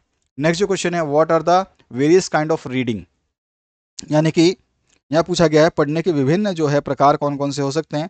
तो इससे मुख्य तरह से 6 प्रकार होते हैं, जो कि मैं आगे आपको एमसीक्यू में बता चुका हूँ कि यहाँ पे पूछा गया है काइंड्स ऑफ रीडिंग कितने होते हैं। तो हमने बोला था 6 प्रकार के होते हैं, तो मैंने वहाँ पे आपको बताया था कि 6 प्रकार के कौन से होते हैं, आगे हम डिस्कस कर लेंगे। तो ये 6 प्रकार के जो है इसमें ओरल या फिर रीडिंग अलाउड ये होता है, साइलेंट रीडिंग आता है, इंटेंसिव रीडिंग जिसको बोलते हैं, या टीचिंग ऑफ प्रोज टेक्स्ट ये भी बोलते हैं। एक्सटेंसिव रीडिंग के ऊपर अलग से क्वेश्चन बनता है, इंटेंसिव और एक्सटेंसिव ये तो बहुत इंपॉर्टेंट है। और सप्लीमेंट्री रीडिंग हो जाता है और लाइब्रेरी रीडिंग हो जाता है, जिसके बारे में हम डिस्कस कर चुके हैं लाइब्रेरी रीडिंग क्या होता है। इसके बाद जो नेक्स्ट क्वेश्चन बनता है right any 2 reasons of retardation in reading. तो पठन जो हम पाठ पठन करते हैं इसमें जो है क्या होता है कि कमी हो जाती है, मतलब रिटार्डेशन हो जाता है। तो रीडिंग में जो है हमारे कमी क्यों देखने को मिलती है ये आपको बताना है। तो इसमें 2 आपको रीजंस बताने हैं कि हमारी रीडिंग क्यों कम हो सकती है। तो डिफेक्टिव टेक्स्ट बुक्स हो सकते हैं, और दूसरा है इम्परफेक्ट टीचर्स हो सकते हैं, जो टीचर्स आपको सही से सिखा नहीं सकते हैं, तो रीडिंग सिखा नहीं सकते हैं, तो आपका जो है रीडिंग सही नहीं हो पाएगा। तो ये रीजंस है। Give the name of various method of teaching reading, यहाँ पूछा गया है जो आपका पठन है उसको सिखाने की विभिन्न विधियाँ क्या हैं। तो पठन की विभिन्न विधियों में हमारे जो है ये मेन विद्या आती है, जिसमें 7 तरह की विधियाँ होती हैं। और इसमें पूछता है आपसे कोई एक सिंगुलर भी पूछ सकता है, तो आपको ध्यान रखना है ये। इसमें सिलेबिक मेथड होता है, अल्फ़ाबेटिक मेथड होता है, सिलेबिक होता है, और वर्ड मेथड होता है, फ्रेज मेथड होता है, सेंटेंस मेथड होता है, स्टोरी राइटिंग या स्टोरी मेथड भी बोलते हैं, और फोनिक मेथड होता है। तो ये 7 तरह का मेथड है जो बहुत ही मोस्ट इंपॉर्टेंट रहेंगे आपके लिए। एक स्क्रिप्ट क्या होता है, प्रिंट स्क्रिप्ट, उसके बारे में आपसे पूछा गया। प्रिंट स्क्रिप्ट क्या है इसको बता सकते हैं आप। What is the difference between formal and informal letters, तो जो आपके औपचारिक और अनौपचारिक पत्र होते हैं उसमें क्या अंतर होता है, तो मैं आपको तो ये पहले भी डिटेल में बता चुका हूँ। What is a good advertisement, यानी कि एक अच्छा विज्ञापन क्या हो सकता है, ये आपको बताना है। नेक्स्ट जो क्वेश्चन है इसमें पूछा जाता है आपसे, what is note making and its importance. तो जो नोट मेकिंग है वो क्या होता है, उसका इंपॉर्टेंस क्या है, इसमें एक ही लाइन में आपको बता देनी है। नेक्स्ट जो क्वेश्चन है, what are the main components of language. Language के मेन कंपोनेंट्स कौन कौन से हैं, कौन कौन से मुख्य घटक हैं जिसको अंग बोलते हैं। तो आपका जो है डिक्शनरी है, शब्दकोश है, साउंड सिस्टम है जो इसको ध्वनि प्रणाली बोलते हैं। उसके अलावा जो है स्पेलिंग एंड अल्फ़ाबेट है जिसको हम बोल सकते हैं कि वर्तनी और वर्णमाला। उसके अलावा फॉर्म्स हैं कि किस प्रकार के होते हैं, और सिंटेक्स है जिसको हम बोलते हैं सिंटेक्सिस। इसमें आता है what are the remedial measures may be adopted for weekends of listening ability. तो यहाँ पे पूछा गया आपसे कि कौन से जो ऐसे सुनने की क्षमता की कमजोरियों को जो है हम कैसे उपचार कर सकते हैं, वीकनेस को कैसे कम कर सकते हैं, ये आपको बताना है, अडॉप्ट करना है हमारे को। मतलब कि सुनने की क्षमता की कमजोरियों के लिए क्या क्या उपचार अपनाए जा सकते हैं, ये हमें बताना है। तो हम ये सारे उपचार अपना सकते हैं सुनने की कमजोरियों को विकसित करने के लिए। ठीक है, तो ये सारे के सारी चीज़ें आप लिख सकते हैं, इसमें से कोई भी पॉइंट आप छोड़ना चाहें छोड़ सकते हैं। कभी कभी एक क्वेश्चन बनता है आपका लेटर राइटिंग का। अगर एग्जामिनर थोड़ा सा स्टिक ना हो तो आपका जो पेपर बनाएगा उसमें लेटर राइटिंग जरूर पूछेगा। तो लेटर किसी के ऊपर भी आ सकता है, जैसे कि यहाँ पे कार इंश्योरेंस के ऊपर आ गया क्वेश्चन। तो आपका कोई एड्रेस नहीं दिया होगा तो आप अपने एड्रेस अपने हिसाब से लिख सकते हैं, डेट अपने एग्जाम का कुछ भी लिख सकते हैं। उसके बाद जो है ये लेटर किसको लिखा जा रहा है यहाँ पर, तो आपका आ जाएगा आपका, जो भी आप जो हैं ये इसमें आपका पता आ जाएगा। ठीक है, आपका पता यहाँ पे आ जाता है। और यहाँ पे जिसको आप लिख रहे हैं यानी कि भेजने वाले का पाने वाले का पता, यहाँ पे पाने वाले का पता आ जाता है। ठीक है, और आपका जो है यहाँ पर कुछ भी चेंज हो सकता है, इंश्योरेंस कंपनी हो सकता है, मेडिकल इंश्योरेंस हो सकता है, या फिर आपका सैनिटरी कंडीशन हो सकती है, पानी की व्यवस्था सही नहीं है, सुचारू रूप से नहीं है, बिजली व्यवस्था सही नहीं है, या एग्ज़ाम टाइम में लाउड स्पीकर्स चल रहे हैं उसकी व्यवस्था जो है आपको करवानी है। तो सब चीज़ों के लिए जो है आपको अपना पता पहले लिखना है। अगर आपको पता नहीं दिया तो आप अपना घर का भी एड्रेस लिख सकते हैं। और जो एड्रेस आपने लिखा है, जैसे कि आप ग्वालियर के हैं तो आपको ग्वालियर ही लिखना है दूसरे पाने वाले के पते में भी। अगर आप जो है मथुरा लिखते हैं यहाँ पर तो मथुरा आपको यहाँ पे भी लिखना है। ठीक है, एड्रेस लगभग लगभग सेम रहता है, डेट एक बार ही मेंशन करना होता है। ठीक है, किस कंपनी को लिख रहे हैं या किसको लिख रहे हैं वहाँ पर आपको बताना है। जो माननीय जो भी महोदय हैं उनका जो है आपको यहाँ पे लिख देना है, मैनेजर है या फिर वहाँ पे कोऑपरेटिव सोसाइटी है या फिर head of the corporation society है या नगर पालिका हेड है, तो इस तरह से आप बता सकते हैं, या senior engineer of electricity board है। तो इस तरह से आप जो है एड्रेस को मेंशन करेंगे। उसके बाद सब्जेक्ट जरूर लिखेंगे, सब्जेक्ट लिखने के बाद में जो भी आपकी समस्या है उसको डियर या सर करके आप उस समस्या को समझा देंगे, बस इतना ही होता है इसमें, उसके अलावा कुछ भी नहीं पूछा जाता है। नेक्स्ट जो क्वेश्चन इसमें पूछा गया है, as your college cultural secretary, as you are, यहाँ पे एज यू आर होना चाहिए, as you are the college cultural secretary, you have been asked to inform student about the process of selecting a college team for an inter college dramatic competition, create a notice, यानी कि notice लिखना है आपको notice board पे। ठीक है, और जो उसमें आपका जो है पार्टेंट इन्फॉर्मेशन होना चाहिए, यानी कि सही इन्फॉर्मेशन है। सबसे पहले नोटिस लिखने के लिए आपको कैपिटल लेटर में नोटिस लिखना है, फिर आपका कौन से स्कूल में हैं आप या किस स्कूल के माध्यम से ये नोटिस प्रकाशित करना चाहते हैं, वो नोटिस का जो है आपको क्या लिखना है यहाँ पर, मेन हेडिंग लिख देनी है कि यानी कि कौन से स्कूल से है, ये यहाँ पे हो जाएगा। और फिर इसके बाद में अगर हेडिंग लिखना चाहें यहाँ पर कि किस लिए है ये, तो ये भी आप बता सकते हैं। तो दोनों चीज़ें मेंशन कर सकते हैं, जैसे कि मैंने यहाँ पे बताया स्कूल का नाम नहीं दिया है तो मैंने स्कूल का नाम छोड़ दिया, तो आपको जो है यहाँ पर क्या लिखना है, सब्जेक्ट लिख देना है कि भाई सब्जेक्ट क्या है यहाँ पर। उसके बाद जो है आपका डेट आ जाएगा, डेट आप कुछ भी मेंशन कर सकते हैं। डेट करने के बाद में आप जो है उस मैसेज के थ्रू क्या बताना चाहिए, बस डायरेक्ट आपको बताना है कि ये चीज़ होने वाली है और इनमें भाग लेने वाले विद्यार्थियों को ये सूचित किया जाता है कि इस दिन से इस दिन तक आवेदन करें, या इस दिन से इस दिन तक की सूचना को जो है नोटिस बोर्ड पर लगाया जा रहा है, इसको आप सम्मिलित करें। तो इस तरह के जो भी आपके फॉलोज हैं उनको कर देना है। और उसमें अगर आपको टाइम वगैरह देना है तो आप टाइम, डेट या ड्यूरेशन, आपका वेन्यू क्या है, कहाँ पे कार्यस्थल है, उसके लिए क्या क्या क्राइटेरिया होगी उसमें भाग लेने के लिए, कि सभी के लिए जो है ओपन है तो सब भाग ले सकते हैं। लास्ट डेट ऑफ सबमिट, अपने नाम को सम्मिलित करने का लास्ट डेट क्या है, तो इस तरह से आप बता सकते हैं। तो ये सारी चीज़ें आप चेंज कर सकते हैं। इसके बाद जो नेक्स्ट क्वेश्चन है, और यहाँ पे लास्ट में जो है आप बता सकते हैं कि आप कल्चरल सेक्रेटरी हैं, क्योंकि आपको बोला गया है कि आप क्या है यहाँ पे कॉलेज के कल्चरल सेक्रेटरी है। तो आपको जो है लास्ट में बताना है कि आप कॉलेज के क्या हैं। इसके बाद जो अंतिम चीज यहाँ पे हम क्वेश्चन की बात करेंगे जिसमें पूछा गया डिफाइन एडवर्टाइजमेंट, यानी कि विज्ञापन की परिभाषा क्या होगी, या विज्ञापन को आप परिभाषित करें। तो आप बता सकते हैं कि एडवर्टाइजमेंट क्या होता है। तो हम बता सकते हैं एक विज्ञापन जो है अपने आप को एक पहचान योग्य बनाता है, मार्केटिंग मैसेज है ना। और इसका संदेश क्या होता है, ऐसा संदेश होता है कि जो है बड़े पैमाने पर जो है अपने सामान को बेच सके, मास स्केल पे जो है ये आइडिया को प्रस्तुत करता है तो अपने सर्विस या प्रोडक्ट को बेचने के लिए। तो इस तरह से आप ये एडवर्टाइजमेंट को भी डिफाइन कर सकते हैं। तो ये सारे के सारे मोस्ट इंपॉर्टेंट क्वेश्चंस हैं, इनको बेहतरीन तरीके से तैयार करिए, बार बार रीडिंग करिए और फिर राइटिंग जरूर करिएगा। राइटिंग इंपॉर्टेंट है, अगर राइटिंग आप करते हैं तो राइटिंग से क्या होगा, आप बेस्ट परसेंटेज प्राप्त कर सकते हैं। अगर बेस्ट परसेंटेज प्राप्त करना है तो आपको जो है राइटिंग करना आवश्यक है। प्लेलिस्ट मैंने डाल दी है, ये प्लेलिस्ट वीडियो के एंड में आ रही है, इसको आप चेक कर सकते हैं, इसमें सारे वीडियोस आपको मिल जाएंगे।